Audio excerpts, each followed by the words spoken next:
ఉమ్. సరే కానీ తాత ఇప్పుడు ఏమిలే కానీ ఒక ముచ్చట అడుగుతా. ఇక మరి తాడుకు పట్టలేదు తగులుకు పట్టలేదు గుంజకేందుకు అమ్మ గుంజులాట అన్నట్టుగా మాత్రం అనుకోకు.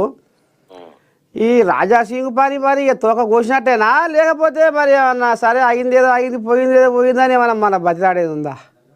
ఒక్కసారి మైక్ పెట్టి అట్లా కాదు నాయన, నువ్వు పార్టీ పెద్దది, ఇట్లా నువ్వు వ్యక్తిగతంగా నువ్వు మంచిగా పని చేసినావు, ఏదో అయిపోయింది పార్టీయే కదా, నువ్వు సమాధానం చెప్పేది ఇట్లా క్షమాపణ చెప్పి మళ్ళా తిరగమా, నువ్వు ఎవరో వద్దంటారు. అంతేనా? ఇప్పుడు నేను బలవంతుని అనుకోవద్దు ఎప్పుడు. దేశం బలది, పార్టీలు బలం, వ్యక్తులు కాదు. ఇలా ఉంటాము 5-10 ఏళ్ళు పోతాం. పార్టీ ఎల్లకాలం ఉండేది కదా, అంతే అంతే అంతే అంతే దాన్ని తెప్పదగలేవద్దు అనేది. అదే అదే అదే అదే అదే. సో కాబట్టి నువ్వు పెద్ద మనిషివి, నువ్వు చెప్పగలుగుతావు. అదే అదే పోతా నాడు పోతా ఏమన్నా కానీ పోయి మంచిగా అడుగుతావు, నువ్వు అడుగు, మంచిగా అడిగి చెప్పు.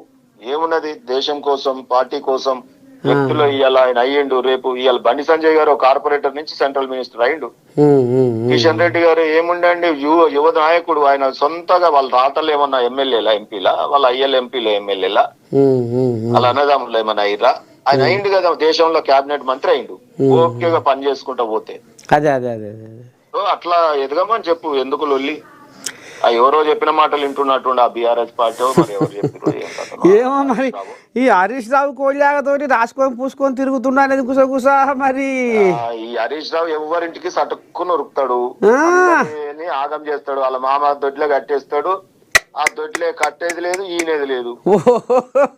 అయ్యా ఇక ఆయన పనే గది, ఆ మేనల్లుడు చేసే పనులన్నీ ఇటువంటి పనులే పౌరకాల. అంతేనా? సరేనా, ఉంటా మరి శరార్థి. ఇక మరి మొత్తానికైతే బీజేపీలో ఇక మరి కుల్లం